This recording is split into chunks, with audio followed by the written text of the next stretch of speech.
Good morning, everybody. Welcome to Communities and Place Overview and Scrutiny Committee. It's Monday, 7th of July.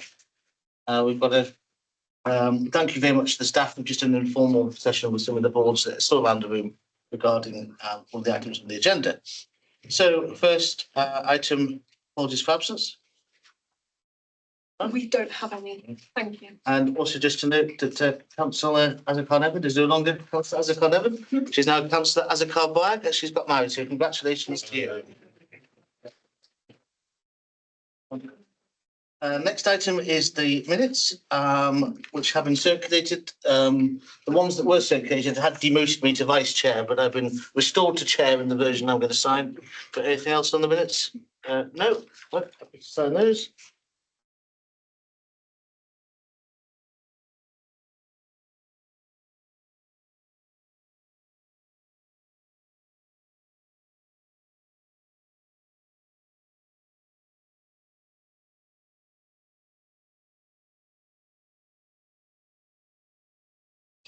So,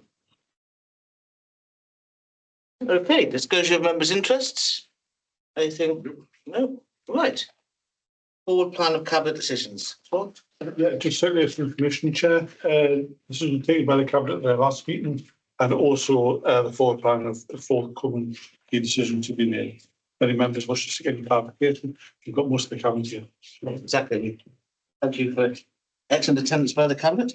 Right, next item, item 5, service redesign, libraries and customer services. Now, I think the leader would like to say some words on this. Yes, I would. Thank you, and thank you very much for inviting us to the meeting today. I'm going to just say a few words, if I may, Chair, and then I'm going to pass to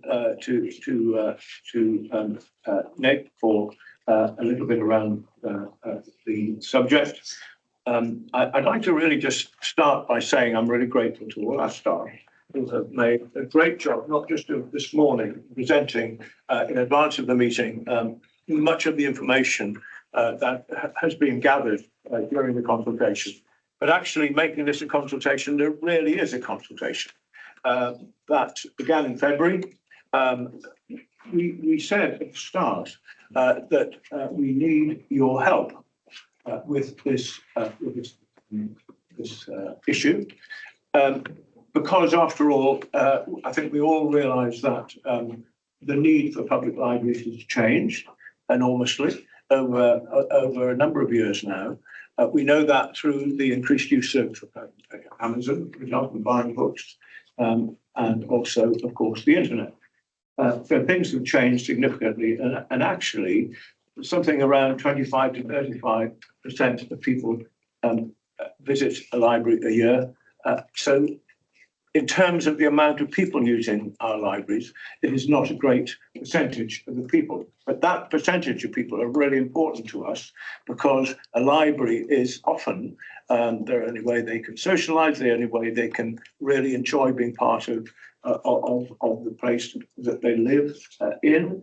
And many people rely on books and conversation and information to help them with their lives. So that although it's a small proportion of people, they are very important to us. In Northumberland, we have more libraries per 100,000 people than any other council in the LA7, the North East. But it was becoming an issue that because of the reduced use in libraries, because of the inconsistencies in some of them, the fact that some have a very small amount of people on the books, as it were, and also that some are very close to each other geographically, that we felt it was time to have this consultation. So we said right from the start, we will listen and listen carefully. I'm really grateful to all the people who responded. Yes, it's been used slightly as a political football, but then I think that was probably to be expected. But the great part about this is that so many people have helped us as we asked them to reach some of the proposals that we put before you today. These are proposals. This is called free scrutiny. I deliberately wanted that to happen so that you have your say on what we're putting forward here before we take it to the Cabinet for the next session. So if I could just, again, finally say thank you to all the staff who are here today. Yes, and all of you for being taking this so seriously and well. So thank you for that. Nick. Thank you, Leader. First of all, I'd just like to send Wendy's apologies. So Wendy is the lead member for the library service, but she's moving house today, so she couldn't be with us. But Wendy and I have been working with officers on this this project since before last summer. I remember the first meetings were last summer. It's been an incredibly thorough, comprehensive process. Glenn set out very neatly the context and the inconsistencies that exist across the county, and some of those inconsistencies go back to the old days of district councils. And so I'd say that this review has been long overdue.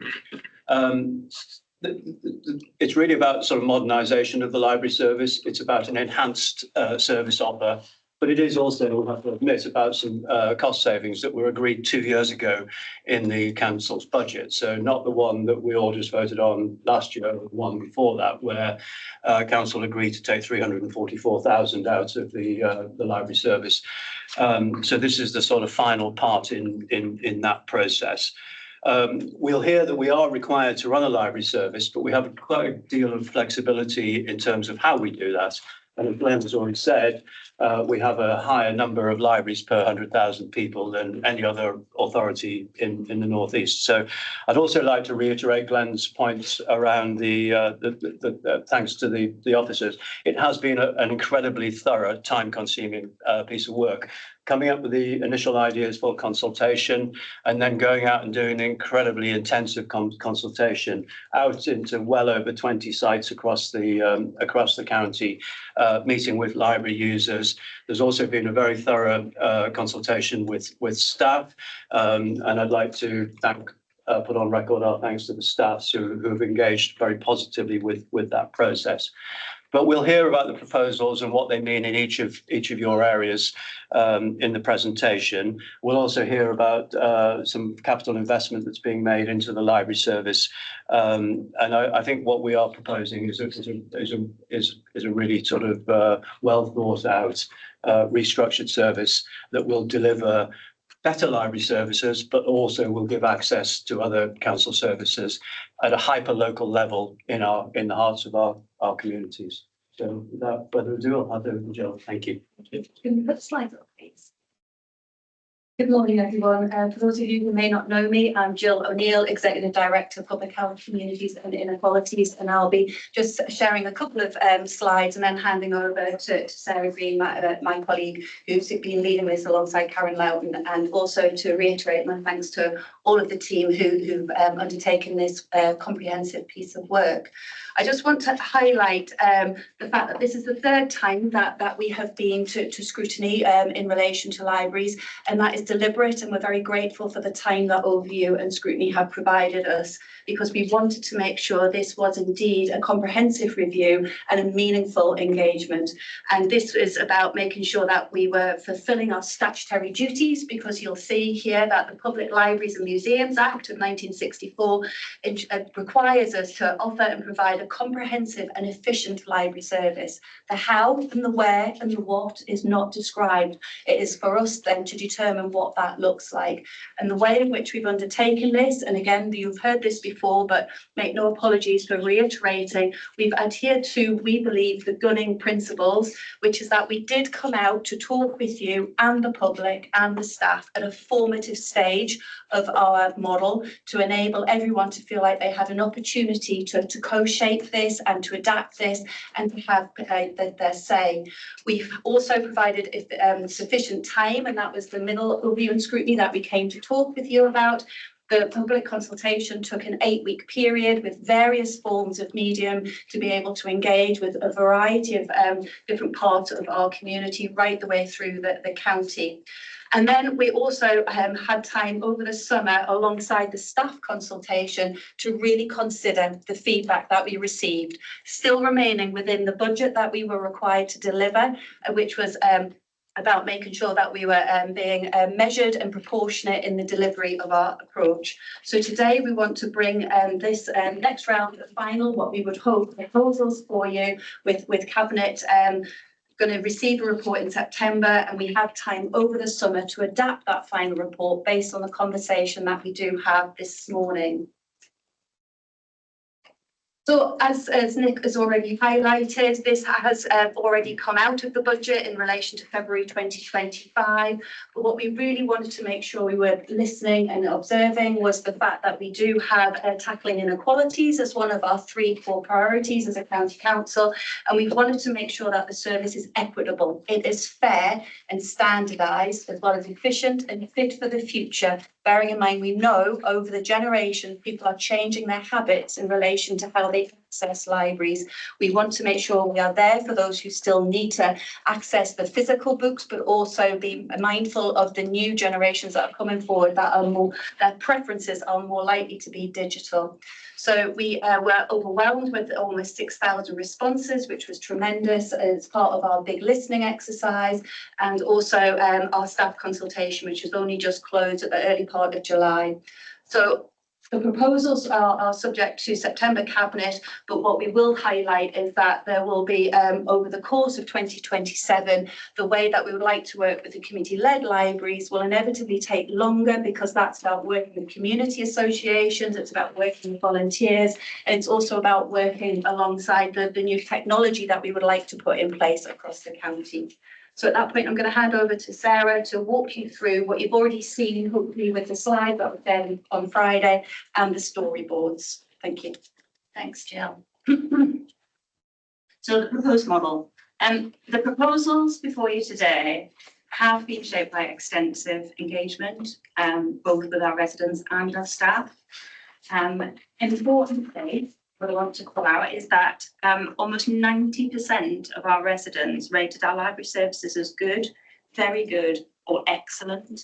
So that demonstrates the strength of our existing service, but also, for me, the importance of getting the future changes right. We don't want to make things worse, we want to make things better. So respondents told us that libraries are much more than places to borrow books. They're our trusted community hubs, and that support literacy, digital inclusion, wellbeing, and social connection. And the proposals that are put forward today have been shaped by those findings, and they seek to protect those strengths whilst also delivering the efficiencies that we need. So the proposed model incorporates what we've heard, and as Jill says, if approved by Cabinet in September, will come into being in January next year. So one of the strongest findings from the consultation was concerns about access and convenience for people to access our service. So the proposed model focuses on extending that access to services locally. So it's going to combine library services and local support to access advice and support for council services, making it easier for residents to access the support they need locally. It will deliver the required savings while continuing to protect access to service. And the redesign is intended to modernise the service and increase opportunities to access. So a significant opportunity to support this transformation is the award of £491,000 from Arts Council England's Library Improvement Fund. This funding was secured through a competitive national process and recognises the strength of Northumberland's library service and the future vision. So the investment will support projects over the next 3 years. and they need to specifically be on the theme of upgrading buildings and the technology so that they're better placed to respond to the changing ways people are using them. So what are we planning to do? Well, our objectives are clear. We want to make those improvements to help us future-proof the library service and respond to the way that people want to access and use libraries. So we want to encourage new users and strengthen the role of libraries within communities. So the projects that we want to deliver are to deliver open access technology so that things are more accessible, bring in more self-service kiosks in some of our sites so people can self-serve, and increase the use or introduce smart automated bookshelves. And I'll come on to those in a little bit. So we are creating a hyperlocal front door. So one of the strongest messages from the consultation was that people want to still come in and they still want to speak to us and they still want to access our services face to face, and that they need support sometimes with accessing some of the council services. And through this model, residents will be able to receive that support in their local area, and it allows staff to have more make every contact count conversations, ensuring residents receive the right support from the right partner, and as part of that community approach, and get support with accessing digital solutions.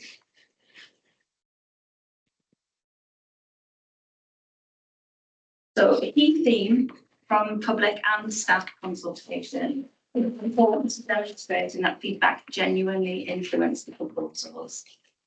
Key themes were that residents value libraries as community hubs, residents wanted to improve access, and there was clear support for innovation and technology. And across every cluster, we've adjusted elements of the model to respond to what people have told us.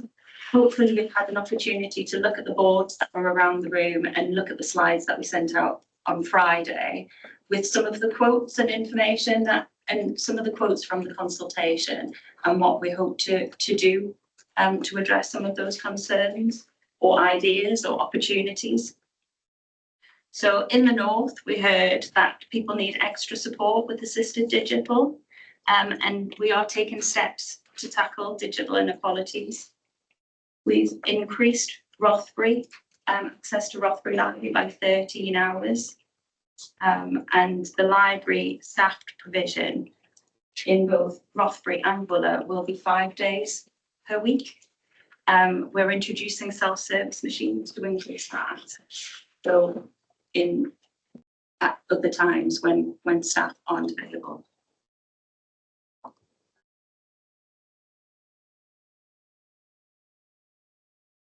In the east, Linemouth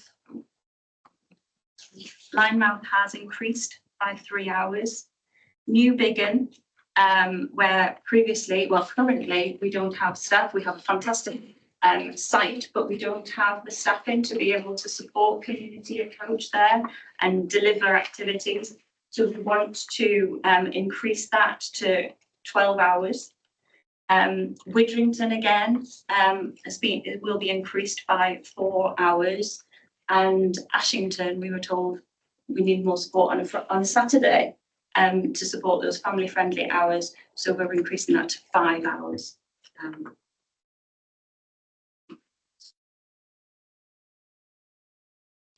In the West, the feedback stressed the importance of retaining our rural libraries and access for families.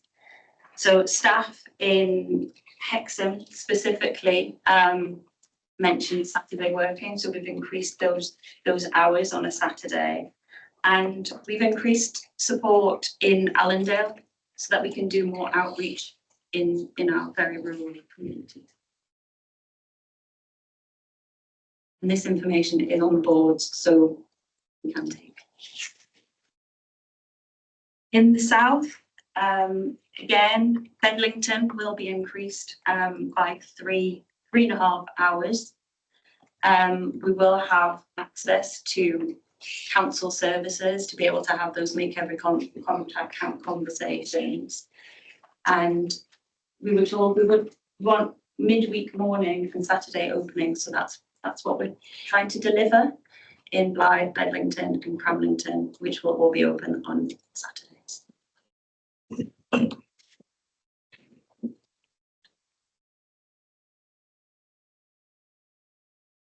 And in the central cluster, we heard Prudder Library, we haven't got the proposals right. And so we've looked at that again, and we propose to increase that to 43 hours staffed per week.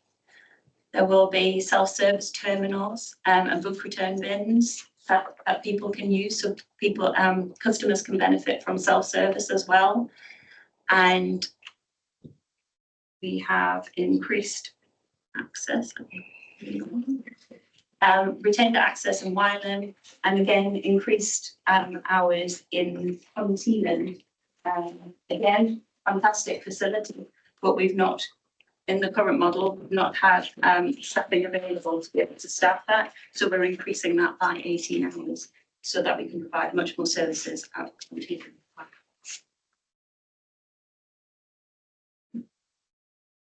Our outreach, which is our mobile services, home services and digital. So we heard clearly from users that our outreach services, that 6 weeks between mobile library visits was just too long. So we've reviewed the routes, and we've done a lot of work, as you can imagine, behind the scenes, reviewing routes and looking at where our higher demand locations are, and taking out some of those stops that aren't used by people or very infrequently used. And looking at halt times as well, because we did have some halt times that were quite long in certain places, and we could reduce those to make it more consistent across the board. And also Holy Island, we're taking that out of our standard routes and making a specific route on a Monday that will be bespoke, obviously depending on tide times and bank holidays. But that will be published for people of Holy Island. We also want to strengthen the whole library service, because we heard that we don't promote that enough. And so we're looking at ways to improve that and strengthen that and increase our volunteer base who deliver that fantastic service for people. Our community-led libraries. So we're continuing to work with our community partners, as Jill mentioned, working through 2027, so that we end up with a safe transition to our communities. There are some things that we are currently working with our partners about.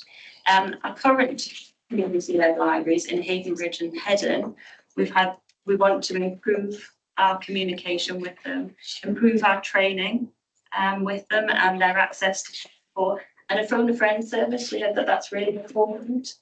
And invite a library service conference so that they feel part of Northumberland Library Service. In terms of our other sites, Bedlington Station, Seaton Sluice, South Beach and Seaton Valley, we're continuing to engage with our community partners to agree future arrangements.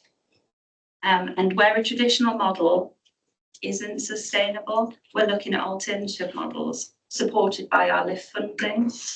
We're looking at automated library bookshelves in Fielder and Guidepost. Now, an automated library, I've got a picture here. It's not just a dusty bookshelf that sits in a community centre somewhere. These are actually, people can order books that will be delivered to there, and stock would be rotated regularly. These are some examples that we've seen in other areas. Obviously, we'll have to go through procurement and ours may not look exactly like that, but that's the idea. And then working with those communities to make sure that they're in accessible locations and they're in the right spaces. Staffing and budget, obviously, very important. The consultation closed on the 7th of July. Importantly, there's no compulsory redundancies in our new model. The people impact assessment that we've done supports people into equivalent roles, and we have created some new roles within our structure, which will give some staff opportunities for professional growth and career opportunities. And also importantly, we're able to deliver those £200,000 savings that are required by deleting some of the vacant posts that we've got in the system at the moment, by blending efficiencies of the two teams, the customer experience face-to-face team and the libraries team. And also we do have a small number of voluntary redundancies available.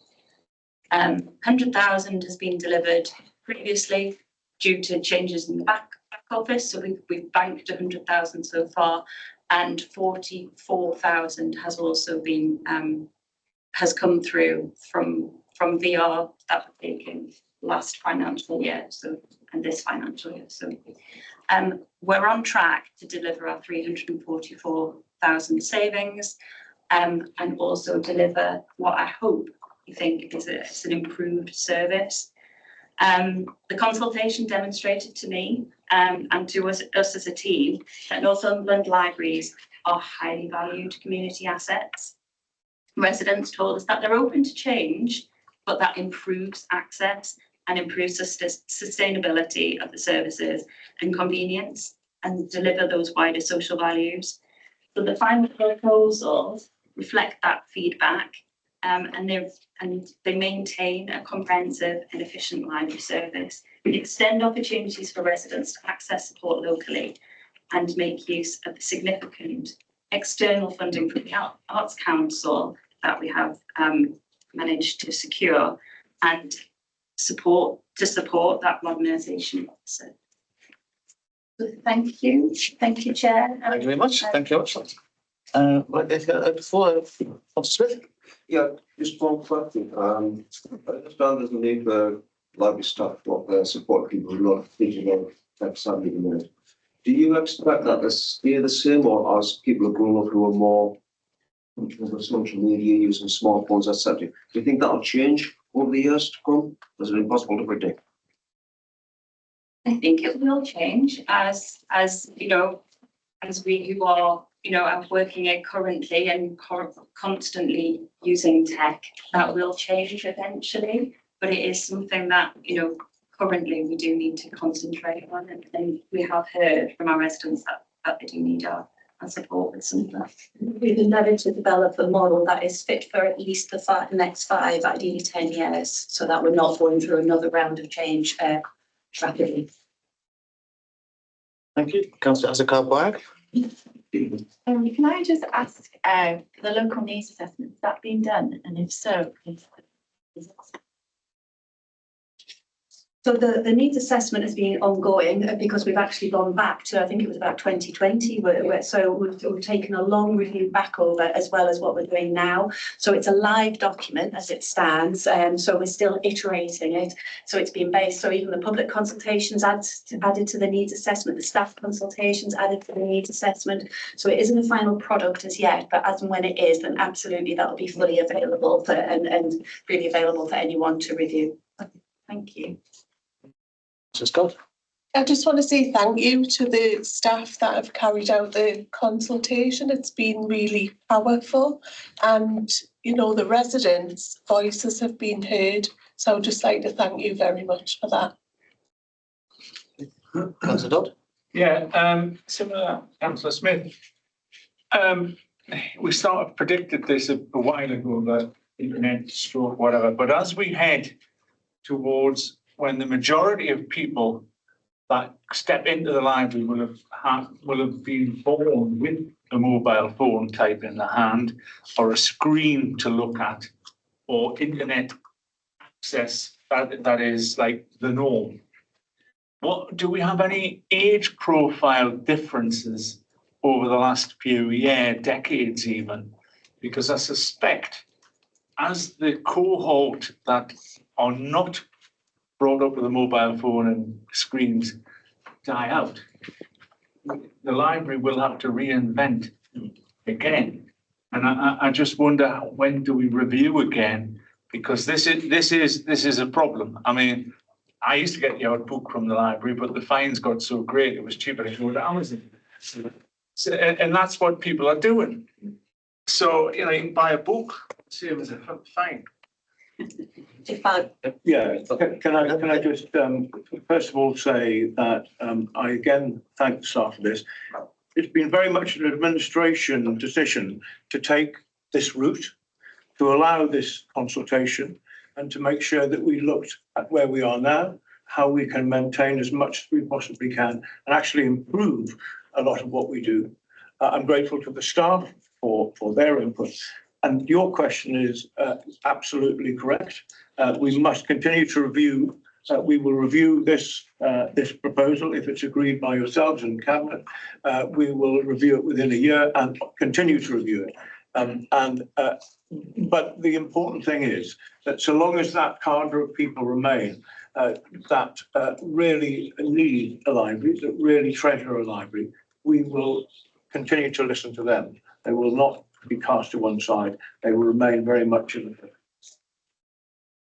If I may just add, I think the theme of the conversation today, which Sarah and Jill have outlined already, it's the evolution of the library service. And one of the strong commitments that we have as a team is that when the new service goes live in 2027, that it continues to look inwardly, to look outwardly, to use improved data and intelligence, which will be gathered to understand why people cross the threshold, why people use the service. One thing that we do know now is that we engage with the very young and we engage with the older elements of our community. And in between, we sometimes lose people and they don't come into the library.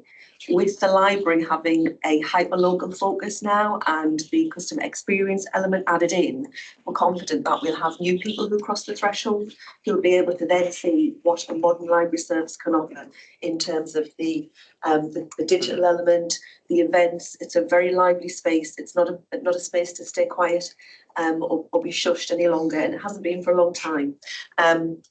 And we don't levy fines now, so you're welcome to come back. Well, Have an amnesty. yeah, I'm just going to ask. I wonder what the book. Can you remember the book? Which book it was?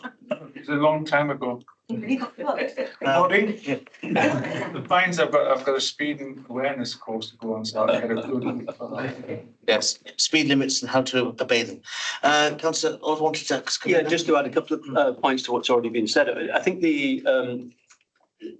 we've heard about the sort of open access technology and the self-service kiosks and things, and they are they're basically responding to sort of changing usage patterns in libraries, but they're also making the basic offer of being able to take out a book and return a book available for a longer period of time than the staffed hours would otherwise allow. So it's operating that sort of basic core offer more efficiently, and it's in many of our libraries. We are already doing lots of other things, and many of the buildings are shared buildings with other services. So that is another way of responding to sort of changing usage patterns as well. We're actually trying to encourage more to happen in those buildings. And I think access to the sort of universal front door, access to other council services is a really, really important part of that. So currently in some of the smaller places where we have libraries, there is no direct face-to-face access to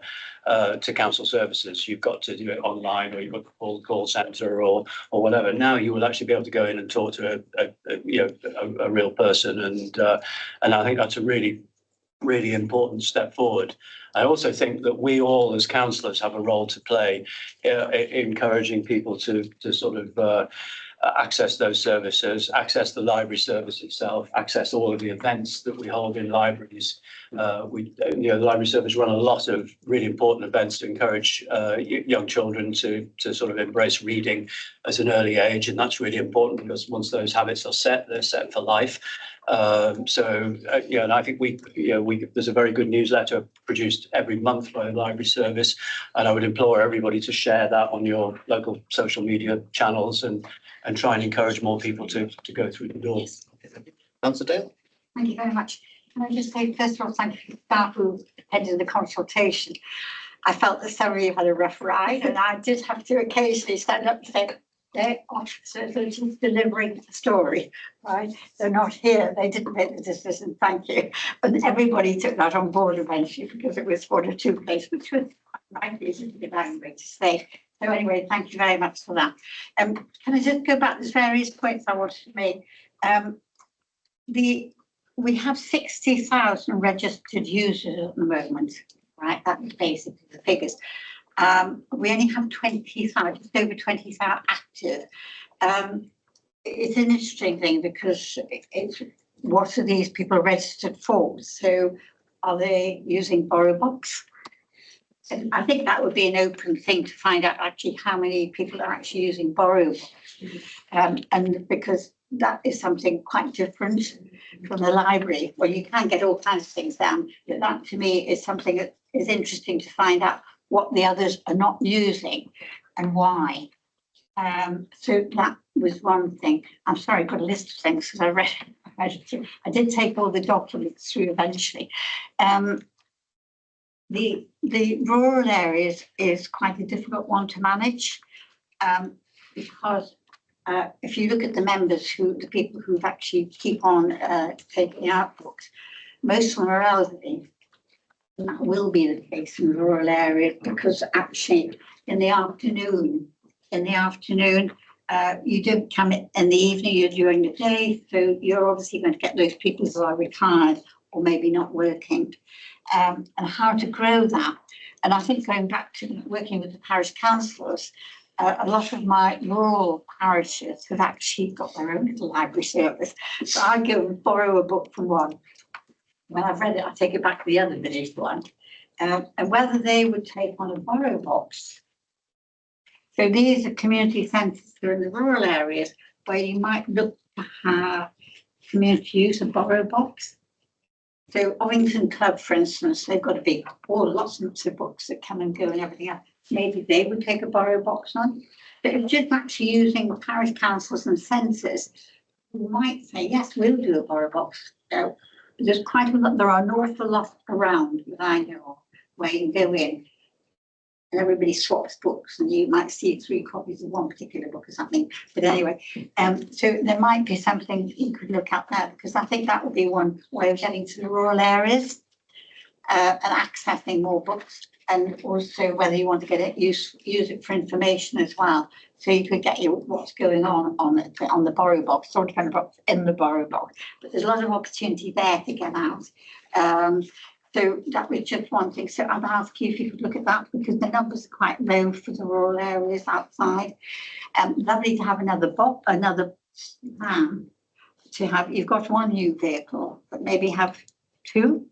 But that's only depends if it's actually value for money and whether you actually need it when you're cutting back on all the times you're taking from the other stock. So that's just something to look at. The centres, the hubs, I will say, and I have to agree with Councillor Scott, I think the library, Pedo Library, a few of us built in 2013. It was built as a hub, and the value of that hub until later on when the services were taken out, but it's been immense, and there's a tremendous amount of services delivered in there. Also external services come in. And that's important. It's not just council services, it's all kinds of things. So housing come in from external service providers, etc. A lot of these people come in. So if you're going to have a community hub, you need to incorporate everybody. I mean, in Pedo, we've got the police, we've got the bank, everything you possibly think of. And it is absolutely, it's the hub. There's no town hall in Pedo. That's why we've done going back to 2015. And it's the hub of the town. But also it brings in all the people from the neighbouring area because it's a community partnership area. So it actually feeds all the rural locations.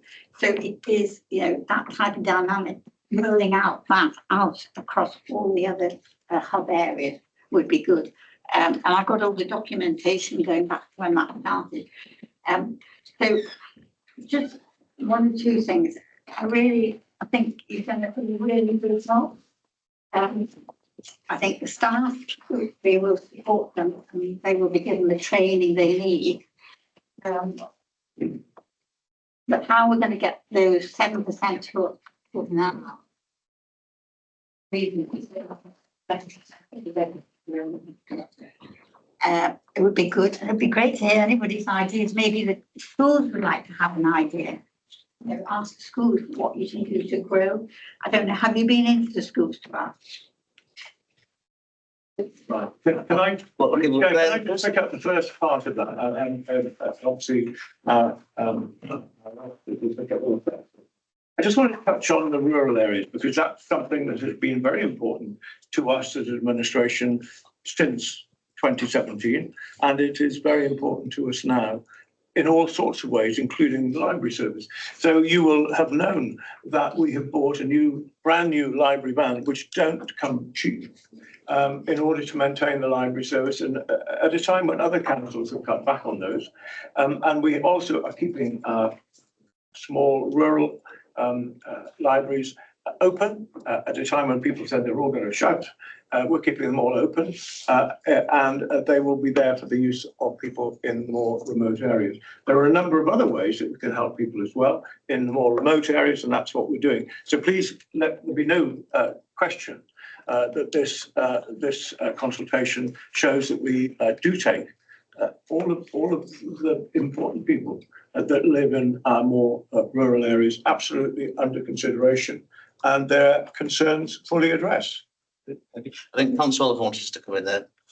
Yes, Councillor Dale mentioned Borrow Box. I think there's sort of two different things going on there. One is Borrow Box, the sort of digital library service, and then I think you're also talking about Borrow boxes in libraries where people can sort of exchange books and things like that. So Borrow Box is the actual brand name of the council's digital library service. So you can actually take books out on Borrow Box, and anybody that hasn't looked at it, I would urge you to do that because it's really good. So you can read them on a Kindle or a tablet or whatever, and it's very good. But we also run a service called Press Reader as well. So if you're a registered library user, you can access all sorts of magazines. And I mean, I'm just on it now, and you can the South China Morning Post or the or Gardener's World or the Telegraph or the Guardian. There's all sorts of different things that you can access for free.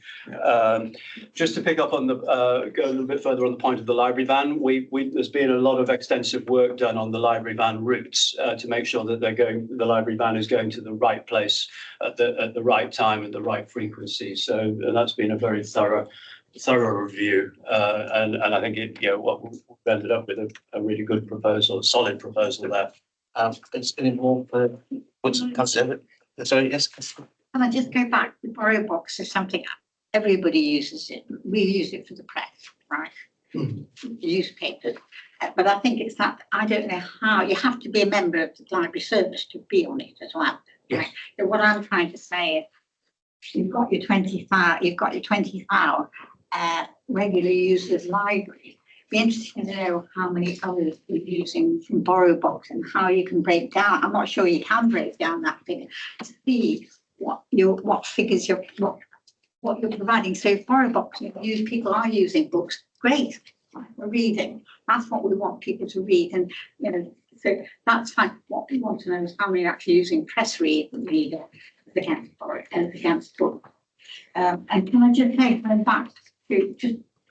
Our district councils never did library, so they might have held them, but they never did library. So just so you know, going back. So, but that would be interesting about that. Yeah. Thank you, Councillor Dale. Just a bit of a headline figure, really, in terms of Borrow Box, which is our digital offer in terms of the library service. So, customer habits changed quite a lot in COVID because libraries closed. We weren't able to be open. Operated a different service, and naturally at that particular time some people did make that choice to read more digital content and access Borrow Box. So if you looked at our issue figures versus what I would describe as our issue figures, which is the number of people who borrow a physical book versus download a digital or an audio book, it's around about half and half. It's about 50-50 now, yes. And I think that just reflects some of the comments which have already been made today about library service evolving and changing and how people utilise the service in a different way. We are super keen to have more people coming into the libraries, and I touched upon it earlier today that in terms of customer experience and that blending of the service, we are confident that that universal and hyperlocal front door will encourage more people to cross the threshold, whether it's an urban or a rural setting, actually, in terms of that. And just one final thought from myself in response to your question. When the library service review is concluded, there'll be a concluding piece of work, if I may call it that, or it might be a starting piece of work for the new service, whereby we want to look at branding and identity and communication and promotion. So we want to really shout loudly about the work that's been done and what the library service in its new iteration can offer every community across Northumberland. So we're confident that a modern branding operation will help us champion the service and encourage new people to come in. And again, we are gearing up to record data differently in the new service as to how it's used, who it's used by, etc. So we'll have a better data footprint as well going forward, which will help with that ongoing development. Yes, that'd be great. Thank you. Councillor Carr-Baggan. Thank you. I just want to say I really appreciate all the efforts you've made for the rural areas, especially changing that system of the mobile library from 6 weeks to 4 weeks. I think that's really good. I just wanted to ask if we get that information to the places that you will be cutting down. Obviously, I do appreciate that you have to do things like that. My only concerns with the mobile libraries, with only having one mobile library, it just might mean that it would deteriorate faster using it for the whole of Northumberland. Also, if it breaks down or if there's a problem, then you run the risk of not having a mobile library service in an area for much longer than 6 to 12 weeks, probably. So those are my slight concerns about just having one mobile. Please. I'd like to answer it myself. I think the officers will give you a better answer. You'll appreciate that there's a lot of work that has to happen behind the scenes to change those. Because currently we've got the one mobile van, and then in the west we've got a transit van, and obviously we want to decommission the transit, use the one van. We do need to, we're working with some drivers at the moment, and we do need to actually test those routes out and make sure that they work on a hyper-local. You'll appreciate there's marketplaces and, you know, co-op car parks. We need to make sure that we're not landing at the same time as their deliveries, etc. So there's still a piece of work that needs to be done before we can finalise those routes. But once they're finalised, we will then obviously publish them well in advance and then contact our current users to make sure that they know what those changes will be. And then in terms of the second van, unfortunately, it's not economically viable to have one sort of waiting in the wings. So we do have, we are working to have a call-off agreement where if one goes into, it has to be serviced, or we've worked some time in for regular servicing, but if there was something that did happen to the van, we would have to have a contingency plan, which unfortunately would have to be a different vehicle. Councillor wanted to. Yeah, we're building a new vehicle maintenance depot at Tyne Mills, as I'm sure you're aware. So hopefully that will keep the van on the road for as long as possible. And with regard to depreciation of any asset, then we would look at that as part of our forward planning as we go. But for now, it's only a year old. Yeah. Just got to think in the future. Yeah. Councillor Johnson. Yeah. It seems to me that this has been an efficiency drive that's been a long time in waiting, because apparently the way I say things, we're actually going to get more service for less money, which is commendable. As far as getting the middle number of people to use the libraries, we've got to appreciate the fact that people work and are not able to get to the libraries and working times, which tends to be the times when it's going to be open. So I really don't think there's going to be an awful lot of change there. But what I would welcome is more concentration on making the libraries more of a social hub, so that they become an actual fact a bigger part of the community, so that we've got a situation where we're not so much dependent on justifying the fact that the library is open for people just to get books. It's got a wider scope, and therefore it's more justifiable to even think about in future years making it open, making them open longer, and that people who will then go in the library will then start using them more. Because what we want is to encourage people to use them, but if the libraries are confined to certain times, we're not going to get that usage. But at the end of the day, we can actually encourage that use by making them more of a social hub. That's where I see things at the moment.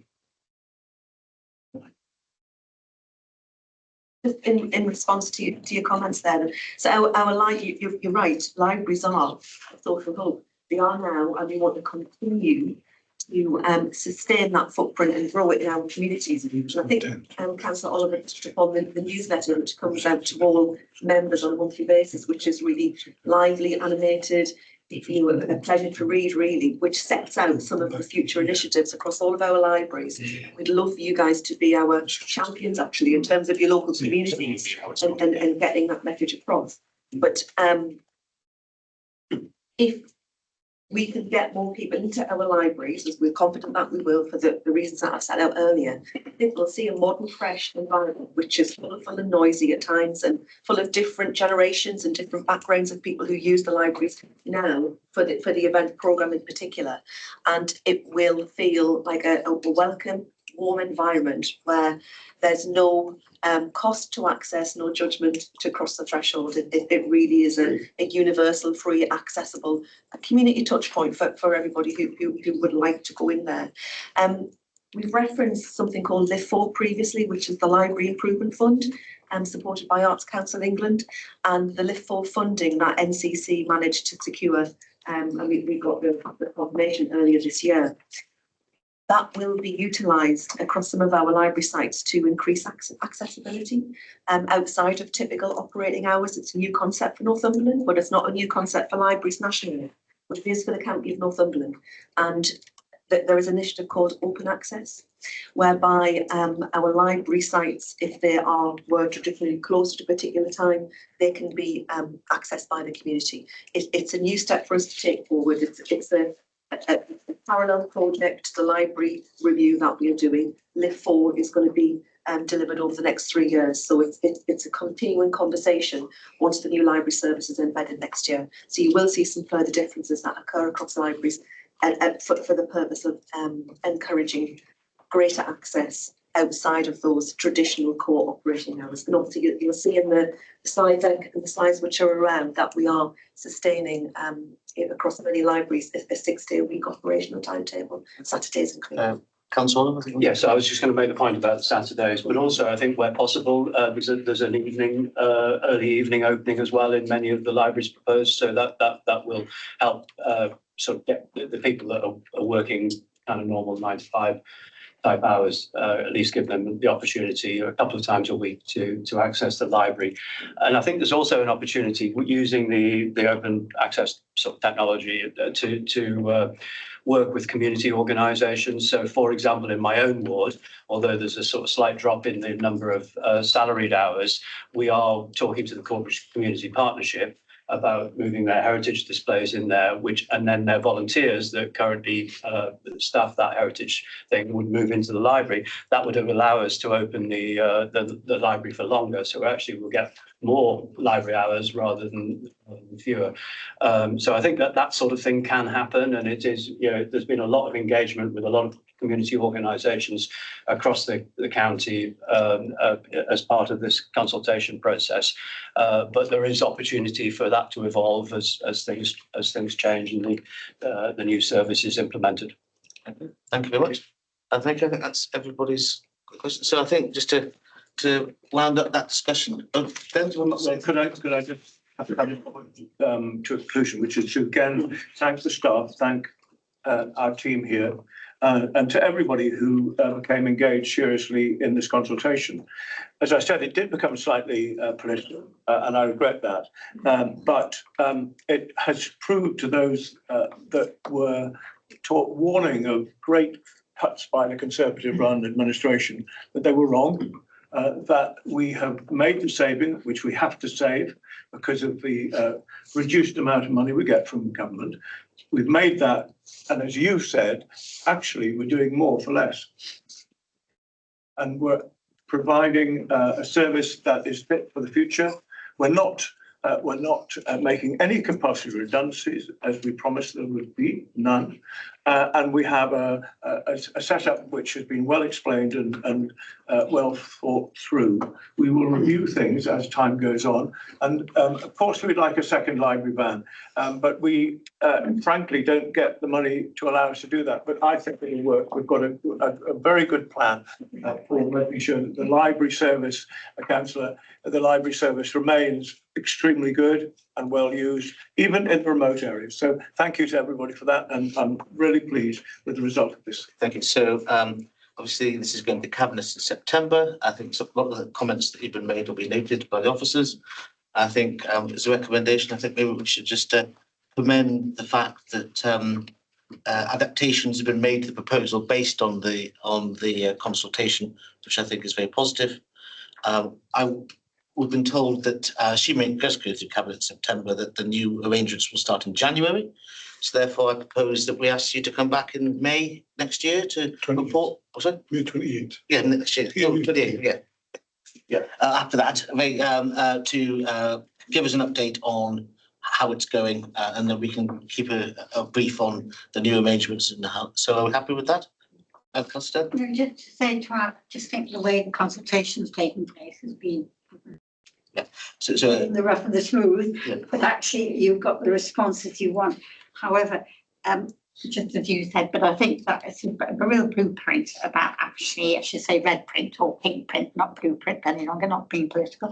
But anyway, I just think we really need to use that more often, because I think it would be helpful to the public. Be specific, because you were drilling down to a specific number of people, and actually the way it was done was just. So I think if we can, so we can add that we commend the way that the consultation has been done, and the response to the consultation to the proposal has been positive. Thank you. Okay, thank you very much for that item. For those of you who aren't interested in Fix My Street, you're welcome to leave. We'll go on to the next.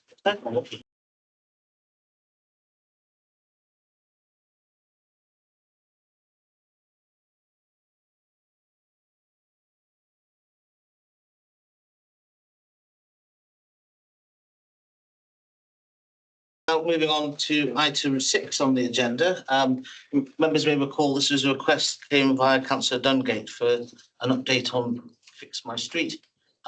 So what we've got here is a presentation on its current performance and some changes that they've made, and give us an update generally. So Mark, do you want to introduce this? Yeah, thank you. Thank you for having us here this morning at Scrutiny. So we've had Fix My Street for over 3 years now, and it's come a long way since it first began. This is about improving the amount of engagement we have with the public, and also the quality of engagement that we have. The presentation goes through where we've been and where we're going with it, and how we're going to do the improvements. And Fix My Street for me is a great way of getting media information to the correct teams. And you know, we've seen that through events like Storm Arwen in the winter, and it's a great improvement. The reason why it's been so effective is because of our own team, and Chris has led on this from, I think, the very start. And it's you know, how far it's come is really testament to the team. So I'll hand over to them to give you an update of where we are. So thank you. We get a little bit of a double act. I think that the starting point, as I say, on the agenda is just to kind of do a little bit of a recap as to what was prior to Fix My Street and the reason why we brought Fix My Street in, because obviously we view that as being a fundamental step change in the customer care and the ability for the public to report issues. We recognise that no system's perfect, and you know, you'll see through the presentation some of the areas, some of the challenges that the teams face, and how we're tackling those moving forward to make it continual improvement and to make it a better system as we go forward.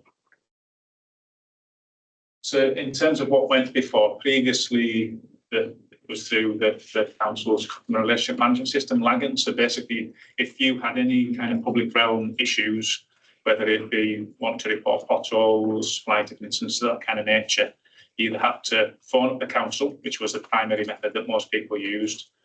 A lot of people email through generic emails, but also direct to officers. And there were some online forms and some ability to report things through the council's webpage. We wanted fundamentally to have a massive shift in that, to look at much more self-service. It's much more cost-effective from a value for money perspective for people to self-report issues digitally. And the issues that we were facing with the effectively the old system was that it was a linear process. The people would report issues in, but wouldn't give very good descriptions of what that issue was, both in terms of what the actual nature of the issue was, but also the location of where the issue was. That then meant that teams had to go out and look for the issue as well as just trying to deal with the issue in itself. We had multiple reports of the same thing because people didn't know if anyone else had reported it. There wasn't anything like that based that looked at or that. And fundamentally, we also had that whole issue where we were getting around about 25,000 odd reports in that we knew about. Obviously, there was then issues coming through emails that weren't getting tracked to that same degree. We also knew that people were actually using some of these online systems, even though they weren't connected to the council. So prior to Fix My Street being adopted by the council, there was about 9,000 reports coming through anyway through systems of that nature. And basically the Lagan system that was in there, whilst it enabled case management, it didn't give the management teams and operational teams the ability to kind of deep dive, to look at performance trends, to look at where were the pressure points on the services, and to be much more responsive. It was basically people would report issues in, who would get passed through paper-based systems onto the teams, which in itself creates a bit of a lag and a delay in dealing with it. But because there was no automation of that process, there would be no effectively feedback loop. People would just report things in, and over time they would get fixed, and that was it. And it was basically an act of faith to report things to the council. So we wanted to fundamentally change that and look at what digital systems are available. Fix My Streets was the one that was chosen for all those reasons. And if we were looking to bring that in at the same time as a new customer relationship management system, we decided that because that was actually, the complexity associated with that, we just cracked on and did that. And under Chris's project management leadership, got that put in place in May 2023. Clearly, the still issues were still ongoing in terms of that wider, what we're going to be placed here, but it's now a different customer relationship management system still being brought into the council. So it was the right decision to take to crack on and get this done and get that benefit implemented just sooner rather than later. So in terms of what were the key kind of aspects that you benefited from through this system, the first one was having a web-based kind of visual system. So you go on a map, when you go on to Fix My Streets, you can identify the precise location where the issue is. There are different categories that you can look at. So it's clear as to what you're reporting against, whether or not it's highways, kind of fly tipping, street cleansing. So you can easily differentiate where it is that you need to report things. We've also been able to upload our assets onto that system. So as an example, when you want to report a street lighting issue, you can actually go on and you can pick out the individual street light on the road that is causing the problem and to report that issue. So we know exactly where that issue is. We know exactly which street lamp is the one that's causing concern. So the teams can go directly to that asset and check it out as appropriate. It also enabled us to get photographic evidence associated with complaints, which again is really powerful in terms of, that then enables potentially the staff not even to have to go out and inspect an area before the action a repair or a clean up or whatever. They can see, oh yes, that already hits our kind of intervention criteria. Let's just get out and get that sorted. So it speeds up that whole process. The element of Fix My Street as well was linking it to our back office systems. So for some service areas, we have already digitised back office systems about asset management, workflow management that were already in use. Highway has been a good example of that through the Alloy system. So for highway reports is a good example, where those now come in through Fix My Streets, people complaining about there's a big pothole in the middle of the road or whatever. That goes directly to the relevant team through that system without kind of passing through anyone's hands. It's an automated process, goes directly where it needs to go to. The team can pick that up with handheld devices, the highway inspector can check that, and then feed back what action is being taken through that handheld device, through the Alloy system. So basically those systems talk to each other and it automates that whole feedback process. So it's much more real-time feedback given back to the users of the service. Obviously with that you get a much more efficient system, but also a fair customer care and people know what's happening. So the other key driver that we wanted out of it was getting that data. So through Fix My Streets, there is basically no place to hide. It's all out in the public domain. You know, people can put in FYs to seek information. It gives us the ability to get much more powerful performance reporting. We can drill down into individual service areas, individual geographical areas to see where the pressure points are, where things aren't going as well as we would like them to be going, and to understand and interrogate that system to drive continuous improvement much more effectively. So those were all the envisaged benefits we wanted out of the system. You can see from this slide that since its introduction in May 2023, we've now had over 145,000 individual reports on that system. That's a very well used system. You can use it through any mobile device. You can use, smartphone on it. You can get home and do it on a laptop. It's a very easy process to do. Around about just over a third of those have been logged by NCC staff. So that's primarily either going out and us seeing things ourselves and logging it through Fix My Streets, but more so through the CRM system and people phoning up and the contact centre staff just logging it into Fix My Streets.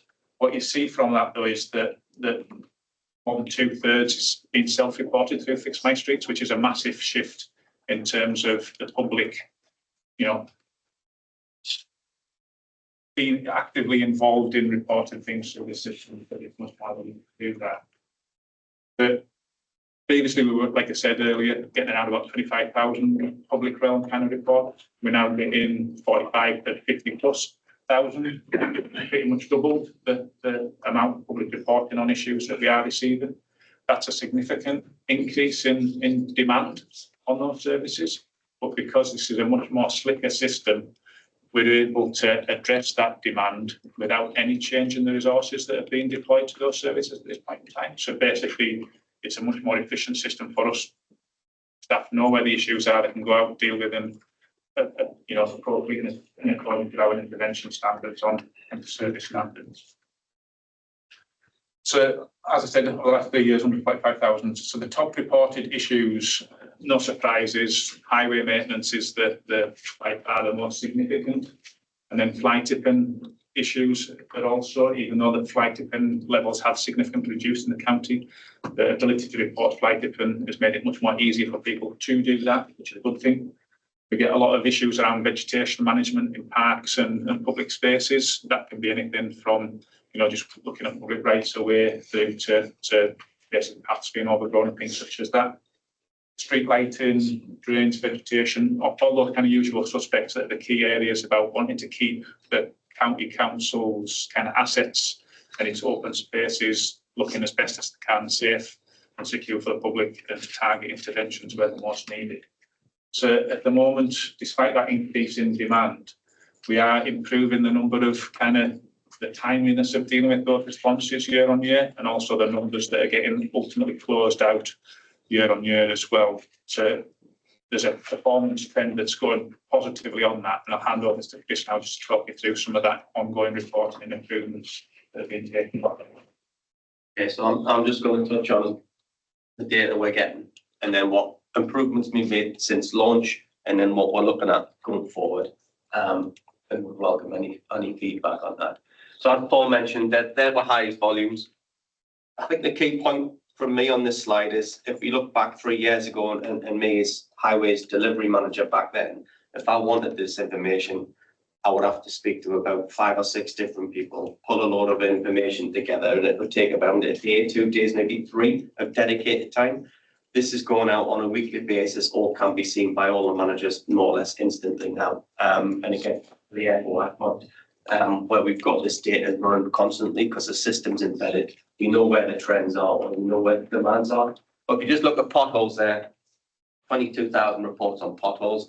I've sat here before and said potholes is a large demand, but of those potholes requests coming through, there's around 49 to 52% of those actually generate a pothole work or a pothole job.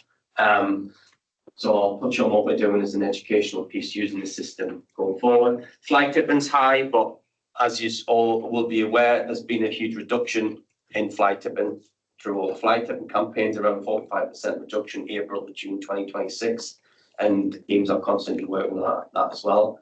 Third is surface condition, so that's general road surface condition, again, highways related. And then we see our peaks as of yesterday when we got heavy rainfall, all our drainage reports starting to pick up. So that was the highest demand yesterday, but it's constant demand. Street lighting, yeah, everyone knows street lighting. When it does come in there, every so often, from October through to March. But what the system does is allows our staff who are on winter services supervision from sort of 3 AM till 7:30 AM to respond directly straight away. So customers are getting decent responses back to say, no, this road was gritted at whatever time or will be gritted this afternoon. That's been really powerful during the winter. But really positive in one respect that the system's been used. We know where the trends are, we know where the demands are, and that's a real powerful management tool for us. So when we look at it, we've got systems set up on the left-hand side. It's live, accurate data. We can see where what category's been selected. We can see on the heat map down the bottom what's happened actively across the county by categories. That's really good during storm events and during winter where we can see where the demands are coming through. So what that will do if we concentrate on winter, when we've got primary gritting routes, what it's allowing us to do is look at that demand and maybe look at our routes and review that in the future. So that's what we're using the tool for. Same with gully requests. We know exactly which gully is getting most demand on a frequent basis. So then do we up the scale of cleansing and have that more targeted attack, grass cutting, weed killing, everything we're talking about here. But Paul mentioned it earlier, 77% of self-service, which is huge. Which for me, helped me the system works, and it's easy for people to use, but through those improvements we've made since launch, but we've got a good source of data, and what that's doing is taking less demand on customer services to allow customer services to focus on the meaningful things, what residents need, thought through benefits, thought through and helping those members of the community, not just taking a load of pothole reports. But we work with customer services. We engage monthly with customer services team just to get the feedback. What's happening this month? Where's the demands? And then we can adjust templates and feedback to the customers. So I've just put that in. So that's where we are potholes. So we can track the trends. So you can see January. We all know why we had a peak in pothole reports in January because we had a really poor winter. And demand by the teams, but then we can monitor that and we can look at July pothole reports that drop right down. So the key metrics that's monitored daily by area managers, by management teams in there. We can look calendar days, 13 days, but average working days to respond to a pothole report is 9. What we've done this year is we've linked that back to a corporate KPI. So the KPI we're putting up publicly is how long does it take to respond to a pothole report. We've recognised it in the system. We know that customers want to see that, the public want to see that. So that's what the teams are allowed to track and manage that and manage the communication as well. So since launch, there was a few of these items weren't on the system. So when we launched the system on the top left there, you just had search postcode. We've added automatic image uploads at the front page. The bottom box you can see there, that's just giving customers more information on what we want to see, what we want to do. We are relying on people to read that. A lot of people don't like to read things and just want to make a report, but we've got to put that message in there. Just if it's an emergency, contact 0345 600 6400. We always want those emergencies put through straight away. So like I said, yesterday we were getting reports through, and if it's an emergency, ring the contact centre, capture it by fire control, goes directly to the officer. So they can resolve and manage. For the categories, we've got a lot of categories to select, so we added a search bar at the top. So if you just want to search for pothole report, it's quick and easy to do. Templates, so they're the order responses. I've got a slide on that. What we've done, we've updated templates on all those categories, but we're constantly updating things as we go through, and it's a seasonal change. We've got a staff website. We did countywide training for councillors. We met now, there should be video footage out there of me telling people who, when, what, how we use the system. We had a big engagement session with towns and parishes. It's mentioned at town and parish conference regularly. We're constantly training staff. We do regional and national demos. So I think a really strong case for us as a council on how we're using this is Society Works, who developed Fix My Street. It's national, so that they see us as an exemplar of using the system. So I think I've personally helped around 12 to 14 councils adopt this system and show them the path to go down. And again, I'm being asked to talk to the National Conference at Highways UK in Birmingham, and then I've been requested to talk down in Blackpool for local councils innovation group as well on how Northumberland and Highways use digital systems to relate to customers and get those efficiencies across the board. Why I'm mentioning that is because they do the same job as what we do, so they know how to do highways issues. They've got the same request, but are looking to us as Northumberland Highways and the wider team as an exemplar for using the system. And again, we've done developments and case studies. I mentioned potholes and what we've done earlier. So when you make a pothole report, that's what you see there. So we did a scrutiny on highways maintenance a few months back. I think if you remember, we brought the 3D printouts of what a pothole is. And then we had that image as sort of, do we think that's a good image to show the public for telling them what our criteria is? So that's now on the system. So when you report the pothole and you see that image, there's what criteria. This is what we'll do as a council. And that's the best sort of information I can think of anyway to give the resident when they're reporting. You can't report anonymous on potholes now. So if you remember us saying previously, if you report anything anonymously, you don't get any closed templates. It's no loop. So you've got to register an account. A lot of members' inquiries I get on the system where they haven't had an update, they haven't report. When I look at it, the report is anonymous. So they they'll not get any information back because we can't send it anywhere ultimately. And if they don't look back on the system, they'll not see it. But in January, February, we were getting bombarded with reports on potholes, and some of the locations weren't quite right. We need to keep following up and chase back. There was duplicates coming through. So we made the conscious decision to allow that to not be reported anonymously. And that's been really positive for the teams and operational team. So that's the same as fly tip, and that's the same as abandoned vehicles. We've looked at all the data and said, well, we're getting a lot of fly tip reports, and we need that. Our teams need that information of who, where, names and addresses. Are they willing to go to court? Are they willing to give evidence? We need all that as an authority to look at potential prosecution. And then it's linked to our inspection manual and our policies as well. Further work we've done on fly tipping and shopping trolleys, weirdly, were a demand. So we get a lot of queries on shopping trolleys. So what that does is guides the customer on where to report shopping trolleys.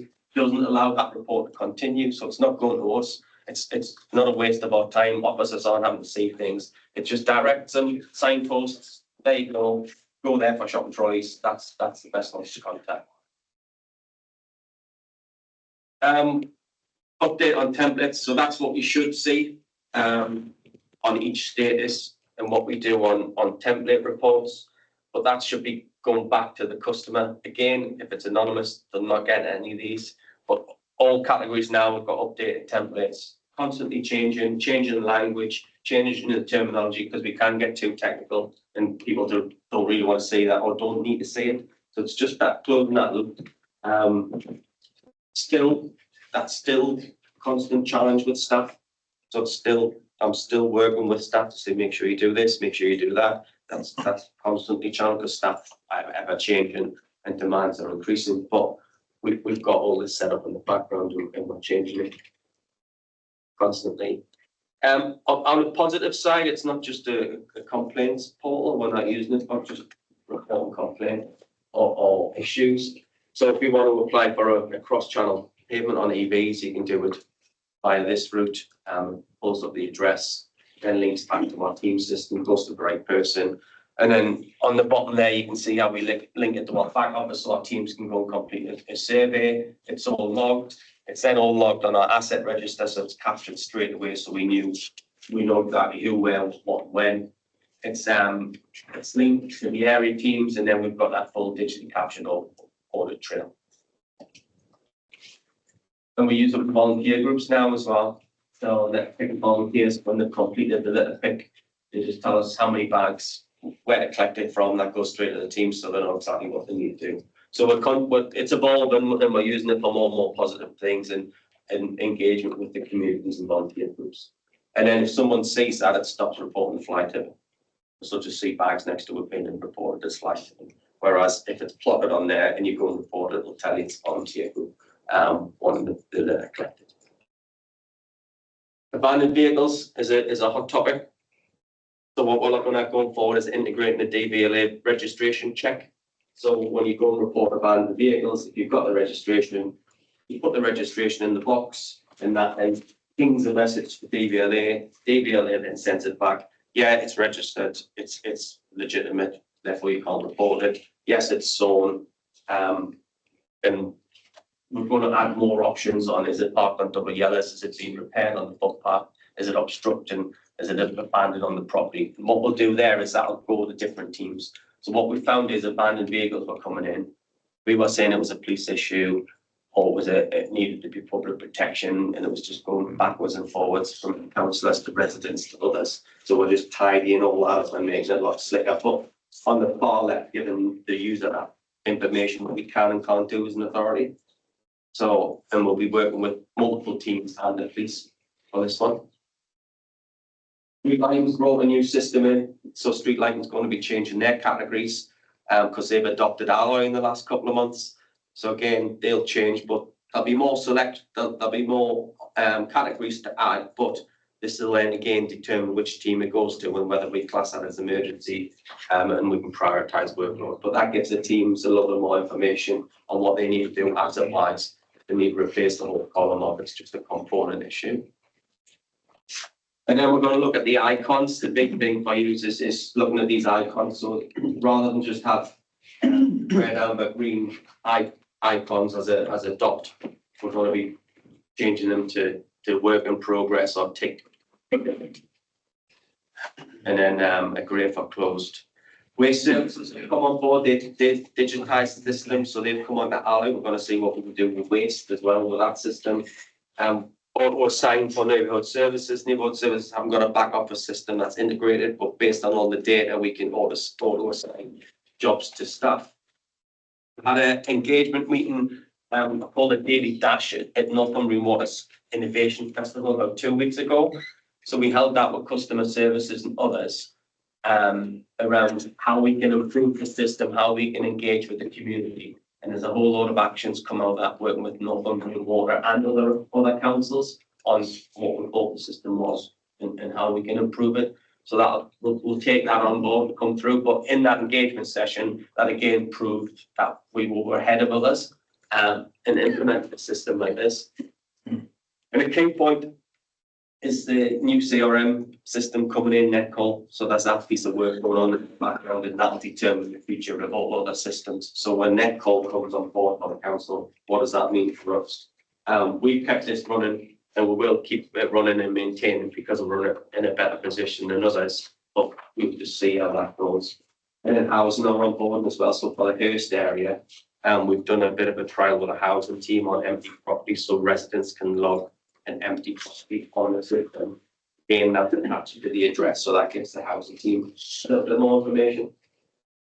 On responses as well, so what we've done, Paul mentioned response time. So in 2023, we had a sort of 11-day response time average on all categories. That's down to 7 now in 25-26.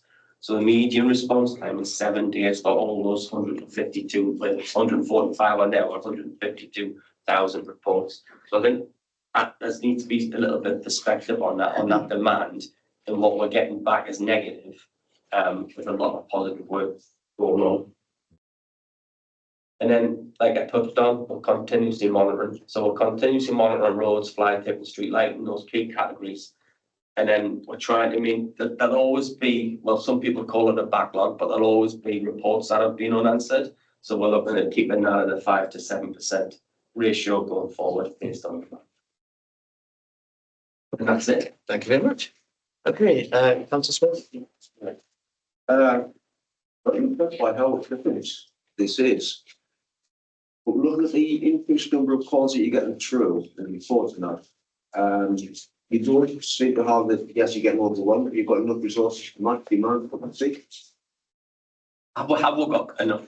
Yeah, I mean, when you say the number of reports coming through has increased over the last couple of years, Yeah. you're working more efficiently, Yeah. in terms of responding.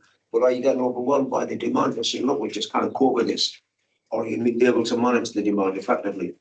It depends. I think Paul mentioned what we're doing on the public rights of way and countryside type reports on that. I think the seasonal peaks, and like Otto's is a good example of that, where you expect there to be a spike of highway maintenance issues over the winter period and into the spring as they'll become more evident.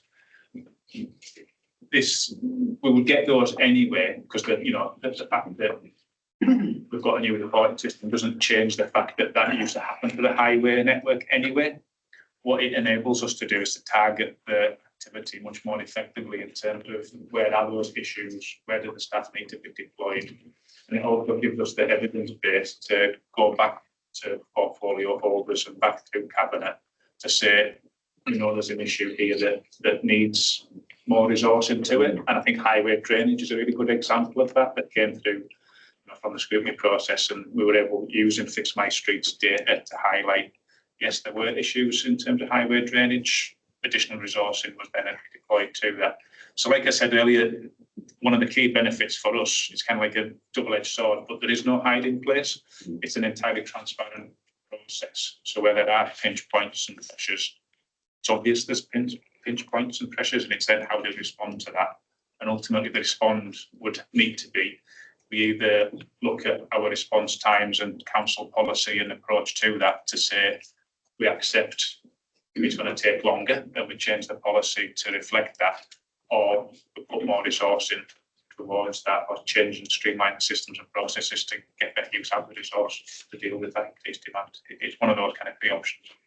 But the managers can see it. That's a big difference. So the operational managers can see where the peaks are by category and by area, so they can resource plan, so they can put more teams in that area if they need to. But the key thing is it's embedded now. So customer reports 3 or 4 years ago were just a thing, a bit of a pain, to be honest. Whereas now, with the systems we've built, it's integrated into their day-to-day lives now, so they can see what's going on. So they know if there's a demand in Bellingham, because we've had a flood event in Bellingham, they can resource plan and push teams up there. But I think with what we've put on as a KPI for pothole reports is 10 days. I think that shows the strength of the teams and how we've set that up. And like Paul said, if we do need more money or we think there's an issue somewhere, the drainage one was a prime example. We were getting huge demands on gully cleansing. Operationally, we knew we couldn't achieve what the public wanted. So then we put that further investment in for an extra gully tender and road sweeper for next year. So that's what, as officers, that's what it's allowing us. Councillor May, they wanted to. Yeah, but I think the increased numbers is a really positive thing. It's that willingness to engage with us and tell us where the public want to see action. And that's a big benefit to us as cabinet members. And, I'm lobbied from the team and then I blame Nick. But, that's the power of it. And I think that the better responses that we are doing and the team are providing, it increases that education for the public and makes them have realistic expectations of what's possible within the authority. So I think the more we can increase that engagement, I think it's a positive move forward from what I hear from the public. There's always going to be the odd case that it needs to be escalated or looked at again, and I'm more than happy to be contacted about them. But I think for the sheer numbers that we've seen there this morning, it's a real positive experience for people. Thanks, thank you. Councillor Black. Thank you. Really great. I really like the fact that you're constantly evolving, and especially like the icon situation. I'm a very visual person, so that's really nice to see. Just 3 things, if that's okay to mention. Would we be able to get like ward by ward alerts of these reports? And just a point of clarification on the classification of statuses on issues. So on page 67, it says fixed and closed, and on 77, it says completed and cancelled. And then lastly, what does the moderate this update actually do? So first question, yes, you can, and I can show you how to do that, because you can self-serve on your ward or put a radius around. What I've missed off there, I don't know, it's the scrutiny and chair, but I'm quite happy to do members training sessions again. If anyone needs anything on the system, I'm all for that. Second one, the status update. There's multiple statuses, which mean they are closed or fixed. Right. So we've got about 10 different answers to the one question. So completed. What was a completed, closed, fixed? Closed, completed. They're just all different statuses, but they're depending on what category and what the situation is. So every different status has got a response template to it. Okay. So depending on what the officer closes is what it tells the member of the public order. And that's always the challenge that we've got, is make sure that the status is right, but then it sends the right message out to the member of the public. And then what was your... Moderate this report. And so moderate the report. So we've got GDPR to look at on here. So on the description, we say don't put any personal photographs on, don't put any names in, personal numbers when you enter the description. So when you get a moderated report, it means we've looked at it and then either hidden it from public view because it's got personal details in, or we moderate the image so we can put boxes around imagery we don't want people to see or public, and then we can moderate as well, so we can take key messages and text out. So a key thing is, if we moderate or we mark that as private, or you mark that as private as a reporter, that's not public facing, but you can still see it. So a lot of queries we had is we report still public. It's not, you can see it, we can see it as officers, but it's not public facing because it's either private or you've said you don't want it to. Right. Okay. So yeah, we've got the ability to moderate. Right. Okay. Thank you, Councillor Sim. I've got 2 questions. This one's regarding trees and land. I've had a few residents where they've reported trees that they've overgrown and requested for them to be cut back. When they go on Fix My Street, they tend to just close it off and say not an NCC problem, nothing more than that after that, and it kind of just drops off and nothing's done with it. And usually it's after a bit digging or a few phone calls, you find it's like NCC maintain the grass on that area, but housing provider like Benicia own the land for the trees. So would it be possible to maybe liaise with Benicia and other landlords where they've got bits of land within a state and like get them to like have somebody, maybe employ somebody to pick that up on their side and engage a little bit more with them, things like that. So because it's frustrating, because it looks to people that there's not anything being done and NCC is just closing it off, or maybe the staff should be maybe given further training and told where that's the case, put it in the notes, in the feedback. But then again, if you've got an anonymous person that's they remain anonymous, they're not going to really get that feedback. So I think it would be beneficial for like we can link it back and we can send it to the housing providers. but we would just be sending it to the housing provider and then closing up when we've sent this to Benicio or we've sent this to Carbon, et cetera, et cetera. Yeah. So one of the kind of key benefits of having that map-based system is that we can, as you've described, really detail what areas we're responsible for. So grounds maintenance is a good example of that, where we might have had previously areas where people would say this area is really overgrown, it's a mess.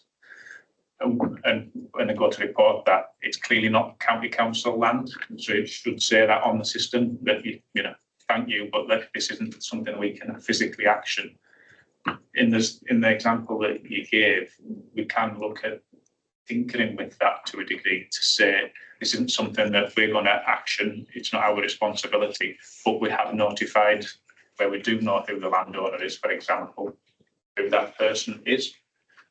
What we don't want though is the individual coming back to the county council at time to follow up on that report, because we've effectively handed that off. That kind of making sure there's a quality of information that's given back to the users, so they know what the status of it is and who they should be. And secondly, obviously, you have got probably the older generation where they're not so great with technology and getting on and doing the whole Fix My Street thing. So when they're ringing the contact centre, a lot of them give up because some of them, I mean, one last week wanted to report something and he said he'd been on the phone for 45 minutes without the phone even being picked up. And that is concerning when nobody's picking the phone up. And then obviously he came to me to log it, like, can you send an email to somebody? I've been on the phone for 45 minutes. I haven't got time to sit around on the phone all day. And I said, well, that's disappointing that that's happened. Just, is there a reason? Is there enough staff in there? They've got a dedicated Fix My Street team in, and that rotates weekly. I'll just have to pick that up when we come to the service. Which body ran like you always. Right. I know that a lot of people don't like waiting for the options that we give them at the front end. But as a dedicated, they rotate as a dedicated Fix My Street team on there. Yeah, it's reduced now because we've had 77% uptake on self-serve, but there's still that option because, like I mentioned earlier, we still want the emergencies coming through that route. Yeah. So we don't want a street lighting column that's been knocked down by a car with exposed wires going on Fix My Street. We want that through on customer services. So I'll pick that up with them and see. You haven't got the date when you have it, and just be able to send it. It was Friday, so it's Friday afternoon, I think, come into contact with me. Okay, thank you, Councillor Dale. Thank you. Just say, I think that there is a point on this urgent emergency number, and I'll go through that later. I just ask one or two things, please. Are you on the GIS system? Are you shared with NWL and Borden Park? Yeah. NUAR, National Underground Asset Register. You're on. All on it, yeah. Everybody's on it. Leading the way on NUAR, yeah. And it's all our map and data is linked GIS anyway, so. Yeah, but it's on your shared now, right? Years ago, the government knows the number of potholes you've been receiving. How do you disseminate that down to Plaster used to be a big logbook like that. How do you disseminate now that to government? DFT Transparency Report, APSI. So we put through APSI and then any other routes DFT asked for. Yeah, there's a set template. Documentation that wants completed as part of it. It's just really thing. Second, I've never heard of Place Cube before, but now it's obsolete, don't tell me. So if you get in the future, if you can say what things are. Well, that was just well, there was a whole new customer services management system coming in, and that was called Place Cube. So that was either going to take the place of Fix My Street or be integrated into Fix My Street. Now it's going to be called Netcall. Netcall, yeah. Thank you for that. Best Review 2024, we did a Best Review, Councillor, which was really great. And actually, it did say that you needed more resources in it. So it has been noted, but maybe, Mark, would you be able to let Councillor Smith have a copy of the Best Report? Because it would show you exactly all before you came on this committee, we did a tremendous amount of work on all the work connected with highways, etc., etc. And the Best Report is very forward, and we had that report, it's good. And it really helped us moving along as well to get more finance. Just to say, you reported that you've got 50% of households actually actionable now. Yeah. Which is better because the last report was 43%. Yeah. So that's a big rise, which is good. Just to ask, if you're going to be careful, you're not going to go to fix my council, but if you added bins onto it, non-collection bins, yeah, that would be helpful. And is there any way, I know it's a difficult thing, we've been through a difficult period, I mean, you know, in our area in particular, is there any way that you could, I know we get alerts, but a lot of people don't get the alerts.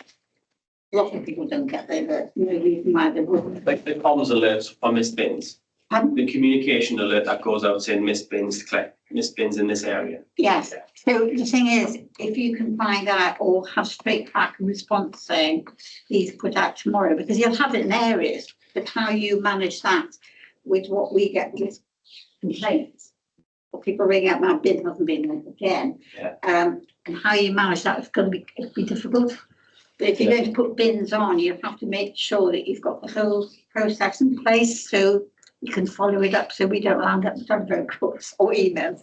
Well, yeah, on the penultimate slide, I think some wastes come on to the same system highways are on now, and that's causeway alloys. So we're going to be looking to see that the art of it possible. Is it possible to do that? I don't know sitting here today. It would be a muddly thing because it's not defined. So, It keeps on changing. That's the problem. so what's happening in waste is that there's an in-cab system going in place that ties in to the back, like a new digital back office system, so that the crews, the driver of the vehicle, will be able to directly report when they've got issues in terms of contamination of recycling bins on an individual property, whether there's damage to a bin that needs replacing, whether the bin hasn't been presented.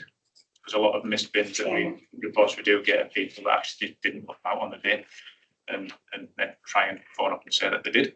So we'll have all of that effectively information coming real time back into that back office system that we can then use to help inform our customer services staff understand what's actually happening on the ground in effectively real time basis. So it's how that information is then presented to the wider public and to you good selves as members. That we'll need to have some further dialogue, I think, over, because we do rely on that alert system at the moment. We put alerts onto the web page that detail those kind of areas where they have experienced problems, where, for example, if they can't get down a road because there's obstructive traffic, something of that nature. We will probably still be relying on that for them, because that you're always going to need something that people can just go on and look. But our contact centre staff also use that same information to help relay and to respond to calls. So it's just trying to encourage as much self-service as possible. Yeah, I just think it's more, well, if you put it on Fix My Street, then about the number, say you've got Stocksfield has been missed today, or really Riding Mill or Corbridge or whatever, that you've got a response to it, which is the big thing. Yeah. And that's the danger, in fact, if you're not responding and people put things like that and they don't get a response, and then they don't, there's all kinds of things. There's another module that the same company used called Waste Works, but like Paul says, it's early days for that system, and then we don't want to be putting multiple point of net call as that single source, so that one customer log in, so you just log into one system and you can see everything that you've been involved with. So I know that's the vision going forward. So we just need to be careful on what we select and what messaging we can have.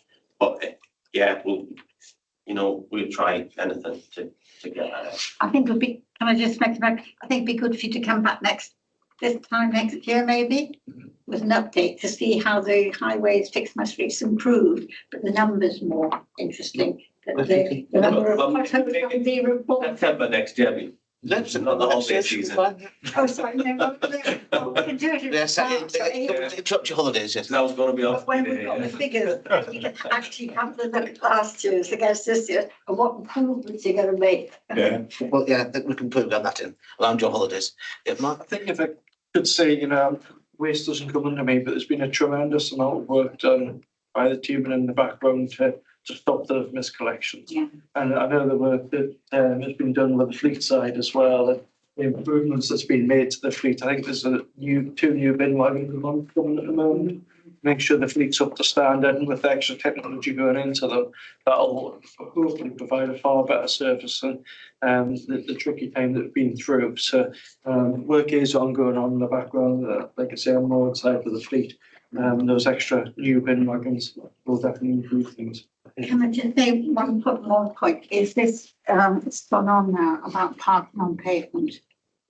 And that is the new thing you've got Fix My Street.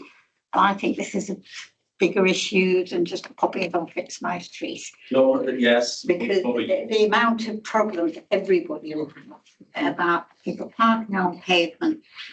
I just think, Kathy, you're putting WL lines on, and you're putting WL lines on all the other things. Parking on pavement, I can't remember what it. Yeah, but that's just directed to the right staff, because if it's double yellow lines, it goes to parking enforcement. If it's parking on the pavement, it's a highways obstruction. If it's something else, it goes to the police. But we need to be conscious that there's new guidelines coming out. Absolutely. But we don't know what those guidelines are yet until autumn. So I think it's on top of that, you need to have the enforcement people there actually manage it. Yeah. And that's the big thing, because that will be a cost to revenue, because the amount of parking in wrong places, pavements, WL lines, is just horrendous. And it's ongoing, and it's something that something needs to be done. But what revenue cost will it be to the council, and how are you going to manage that with the police and everybody else? So obviously, Chair, that there is a whole kind of new law guidance expected from DFT in terms of the enforcement powers around obstructive parking, pavement parking and the likes, and different powers that will come to the local authorities that currently only effectively sit with the police. That's something the council, like all of the other councils in England, will need to reflect on when that legislation's passed and the new guidance comes with that. We'll have to look at what our policy approach to that is, and that's something that will be coming back through Cabinet in due course with the proposals as to how we would look to effectively adopt and apply those new powers within the setting and the context of Northumberland, because clearly there are big estates in Northumberland, that were developed, in plenty of areas in Northumberland developed where parking, there were people didn't have cars, but they certainly didn't have 3 cars per household and more. And there are clearly parking issues in some of those locations. So we're not going to be doing a carte blanche, broad brush approach. We have to take a pragmatic approach. Have that as on pre-scrutiny, that particular thing, because I just think that it's quite diverse, the whole thing. It's going to be really, really difficult, very emotive, and challenging to put in, but we don't know what the Department of Transport are telling us yet, what we can and can't do. But there'll be an expectation as soon as that comes out, the public, you'll get it, we'll get it, that what you do about that. And it's going to be all those local housing estates and neighbourly things and all that challenge that we'll have to try and mitigate through policy. We get it already, Chris. But yeah, we know, probably have to get it. I think if I can just comment, Chair, that currently it doesn't sit with us. No. And we need to be lobbying the police to do their part currently. I know it's something I have regular meetings with the local chief inspector, and it's something that is brought up at every meeting. And that, we need, as councillors, need to be asking the police to support us in doing their part until we get the new regulations through. But that working together has to be strengthened. I see that as our job as councillors, to lobby the police to support us. It's not always a council responsibility to do it. I think the thing is, we need a deciding line who's going to do it, and where the revenue's coming from, and how actionable things are going to be. Otherwise, it just goes. WL lines are meaningless. It's not really a Fix My Streets issue, though. No. Yeah, it's a signposting issue. Yeah. Okay, thank you. Councillor Sussex. Very small question of me, you'll be pleased to hear. was on this morning logging the thing on Fix My Street, and of course is aware that sometimes there's duplication, and you made a slight reference to it before. The figures that we have there, are they all reports, or do they include duplication, or is duplication taken out beforehand? So therefore what we see there is individual instances. The 52 are on now, 45, they're up there, they're all reports. We've got a breakdown. All reports, so they could, so if say there was 10 reports on one pothole, there'd be 10 of them, right? Well, we've got a breakdown on duplication, and that's what we're working with the teams with. Duplicate status could maybe gone in the future, but just that might not be an option. So the option could be removed for staff to select it as a duplicate, and then they've got to tell the action, because that doesn't seem to be hitting home through the training and through sort of workshops. So we're looking at the point within highways, and then specifically potholes, to remove that option for the inspectors and staff to select it as a duplicate, because it's recognised as a frustration. Do we actually know, sorry, Chair, do we actually know out of those figures how much would be duplicated reports? I'll know exactly when I open my laptop, and I can tell you, but yeah, I can tell you. I can send it to you. Approximately? Oh, 20%, 30%? It's not that high, it's not that high. It'll be out of the 140 odd thousand, could be about 4,000 or 5,000, maybe. Well, it's not less than I thought, to be fair. Thank you, Chair. Thank you. Take them to account. Alan? Yeah, just very quickly, when we put stuff on Fix My Street, or residents do, and you as councillors have looked, or councillors have looked at this and thought, this doesn't meet the criteria for intervention, case closed, etc. Sometimes as councillors, we get it in the neck. The councillors crabby, not lazy, etc. A lot of times I've been round and diffuse the situation by talking to them, but there's always going to be that small hardcore. You're not going to be pacified. What do you expect from us? What's the appropriate response? Say, look, so I'm not going to throw you people under the bus and say, well, it's you people, you just be lazy. Look, you know, it's them. We have a responsibility what appropriately towards you as well. But can you just explain the process that you go through and what's our responsibility there? You understand what I mean? It'll depend, because we've got so many categories in the system. So is it trees? Is it vegetation? Is it grass? Or is it? I mean, when they make that report, we should be sending the right information back and the right answer. But if you're always going to get it, aren't you? You're always going to get something. The only thing I would suggest, if you're not getting anywhere, our expectation is you've got the members' inquiry route to use to escalate. Other than that, everything should be signposted on policy decisions. There's guidance on our website. So we've got, if it's drainage or trees or veg, we've got 2 decent documents on our website now about land management and sort of working within highway constraints. We've got our inspection manual as a policy, so we can send, well, I think we did a few months back through demo services email. You should have an email just saying, these are the documentations, this is the guidance that He's still going to get something as well. I'm not listening, not it's just you being useless, etc. etc. I think there's probably 2 kind of different views of that, isn't there? There's somewhere it may be an error on the staffing side in terms of should it have been actioned or shouldn't it? And they've inappropriately closed it when it should have been something that received action. That's something you can escalate back through the system and reopen that and have that effectively like a second view of it. If it is just effectively being done properly and it's in accordance with council, policy and standards, so the expectation would be from my side of it to say this is the agreed kind of intervention and we can't fix everything. This is the standard that's being set. If fundamentally you're unhappy with that standard, that's something you can raise as a to the council in terms of the standards and systems that we have, and we take it through that process instead as a complaint about our performance standards rather than the individual issue in its own right. I would say don't be frightened to escalate it. If you're getting questions on a Fix My Street that hasn't been actioned, escalate it and you get a more detailed response. Again, you said, no, this doesn't require action, it doesn't meet the criteria for intervention, etc. But if the education hasn't been quite right there to explain why, there's no harm in getting that more detailed response, because then it's bringing that expectation of what the council's going to do more realistic, and more public will understand what we do respond to and what we don't. So yeah, don't be frightened to escalate, I would say for me. I think trees are a good example of that. At the minute, one of the areas that is flagging as a concern within Fix My Streets is the time it takes to do some of the tree work. And you had a report just recently in terms of the council looking at its tree and woodland strategy that's going to be coming back through cabinet. At the minute, we have kind of 3 categories of action. So there's some that are urgent because it's an immediate safety issue that get dealt with very quickly.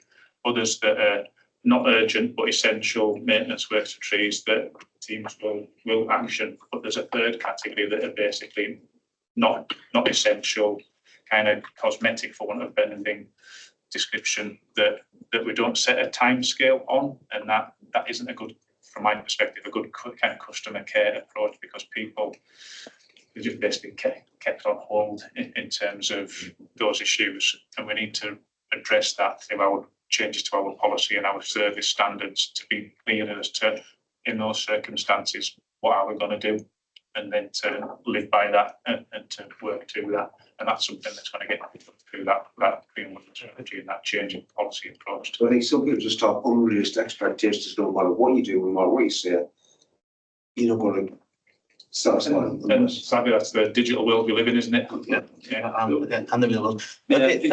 Sorry, Chair. The pieces of work we've done on that is that engagement with our area teams. So if you're a highways area manager, you've got a highways maintenance team leader, they're more than happy to come out and have a walk around and just so you can keep that personal engagement. You can see what the issues are. What we've done was just sort of, we're not vexatious, but constant repeat complainers that there's weed kill and vegetation, that we've actually sent officers out to engage, but that's not going to happen because of this. This is what we do. This is the policy, and that's kind of worked as well. Okay, thank you very much. Councillor Johnson. I've got quite a lot of Fix My Street requests, and I find that I'll get back all of these reports saying, has this been fixed, has this been fixed, has this been fixed. I would like to see the department just putting in a report instead of me having to go around the whole of the area and checking whether it's been done or not, just to come back and just say, this has been done. It'll save me a lot of time. So you can unsubscribe from those if you want. I can show you how to do that so you don't get the monthly.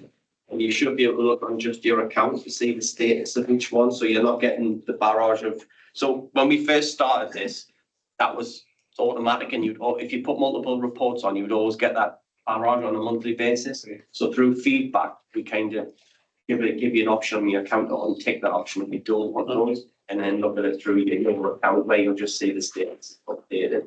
Because we've also toyed with the idea of if it's open for a month or 6 weeks and we're investigating, do we ping people a message going, we're still looking into it, bear with us, etc., etc., etc. But that irritates people as well. So we're trying to hit that sweet spot where we go, do we leave it 6 weeks, do we leave it 7, 8 on the status changes and things. But you can unsubscribe in your account, which I'm happy to show you. Yeah, I'm quite happy to know that something hasn't been done. Right. What I don't want is to have to go around and then find the things that I'm being asked as it's being fixed. It's been done. Right. I'm looking at about say 8 reports and it's all been done, and I've spent you've been out and had to check 2.5 hours walking around all the streets because I'm not going to use my car to check everything out. A lot of the places are walkways, so I can't use the car there anyway. Just checking to see that work has been done, or no, it's just a waste of time. And you're not getting those updates back?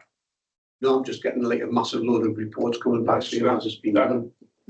That should be updated by the staff themselves that have undertaken those works to close those out on the system. So that's something, if you are experiencing that, that's something that can pick up, because it is that bit about staff training aspect as well, that making sure that they're actually closing out on the system rather than just attending it, going on to the next one. Yeah. Okay, Councillor Dale for the last one. Just one quick, just about overhanging branches, which don't belong to the council, over any highway or pavement issue this time of year. And I think people should realise that you don't actually cut back edges that don't belong to you. And people do report them in. However, if you're going to do that, you as a council have to write to the landowner and ask them to do it. So where we are with that, I just think it's an important thing that people understand that. if it's done correctly, the system's set up. So if you report an overhanging tree, vegetation, or whatever it is, if the category is correct, the officer will go out and attend. If it's a private tree, hedge, whatever, you'll get a template, you'll get a response back going, this is a private hedge, this is what we do, this is what we can and can't do, as a response. So you should get that as a report, that response is automatically going out. But at where we are as a department, when that officer goes out, what used to happen is the officer would take a photograph, go back to the depot, request it, draft a letter, that would have to get signed off by the area manager because through delegate approvals, that was who signed off.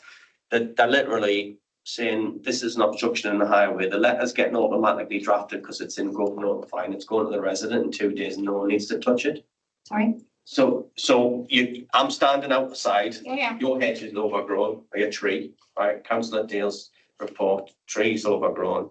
I press a button on my tablet saying letter, 14-day letter needs to go out. And I close my tablet. Letter's automatically drafted, goes out to you in 2 days, and then it tells you you need to cut that vegetation back in. And if they don't, they come back again. The second letter then is triggered after 14 days if we haven't had a response. But the original report should get a response back saying, this is what we can do, this is what we can't do, this is what will happen. It's in the system. So if it's done right, you should get that response. Okay, thank you. Right, that's all I want to know. Okay, thank you very much.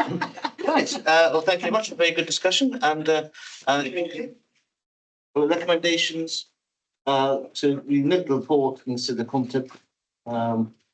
Basically, are we happy to remit the report? Yep. Okay, and you can come back next year after your the next item is the work programme. Yep, just to confirm that the meeting is quite a full agenda. It shows there that you've got nothing for October, but I will assure you that we will have items coming down. We just need confirmation from officers that one or two. So that'll be updated. Yeah, we'll go. Can I just one of the things we have, which is going back, is we've all had this email from Kim McGuinness about the bus strategy. What, sorry? Buses. Buses, yeah. And is there anything this we should be doing actually in response to it? Because I've had people, all the parish councils saying, what's happening? Well, the thing is, I know we had it, we've got, we had one meeting, but actually I thought we were going to give a response back as the county council.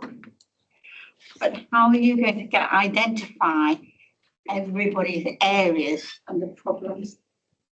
And I thought that before he goes off. I mean, what I've done is I've actually said, well, hey, we just get the parishes together and ask on one side of the road where we share, but what our problems are, which we're going to do.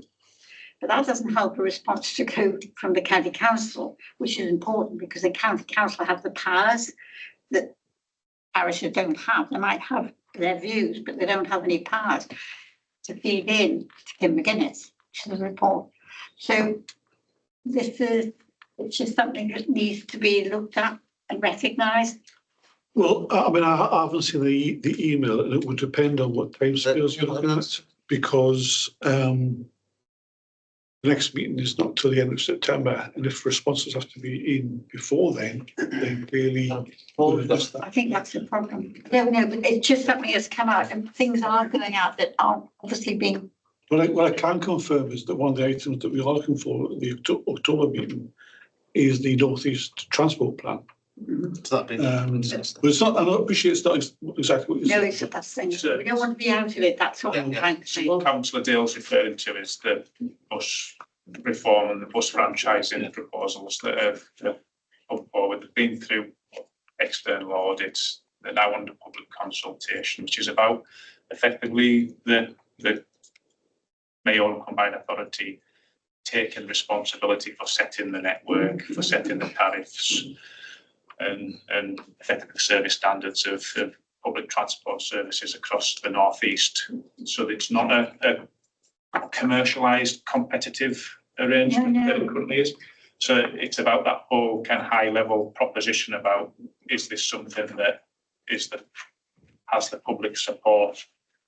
But when you made reference to looking at all the issues in an individual area and what the problems are, that's not, with all due respect, that's not relevant to this process. But fundamentally, the questions that are being asked are: do you want to take back that kind of higher level of ownership and control of the public transport network? That comes at a cost, but there's also a significant benefit associated with that. So it's those kind of more strategic issues that are being consulted on rather than the localised individual ones. It is about trying to drive up service standards to improve. Can you send me? Yeah, Councillor Oliver. The consultation closes on the 28th of September.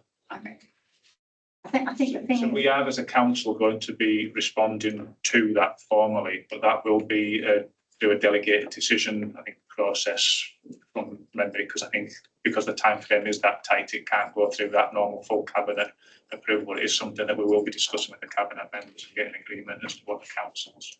Can you send me it, please? Because it's important, because everybody's going all over the place about it. And I can then stop it and just say, fundamentally, this isn't about, I mean, it's not a public consultation. It is a public consultation. Anyone send a copy to me, and then I can send it out, and everybody can look at it and see exactly what it's about, because the confusion that comes around with these things that are coming out about actually individual buses or bus routes and what we want to do in here. Yes, it's very different. high level that. But if we can get a copy sent to us, Councillor Dale. There's some good information on there, Chair, with videos and stuff like that. Can you send me a copy? Okay, thanks for that. Okay, moving on to moving on to urgent business. No, I have none, so I'll close the meeting. Thank you very much.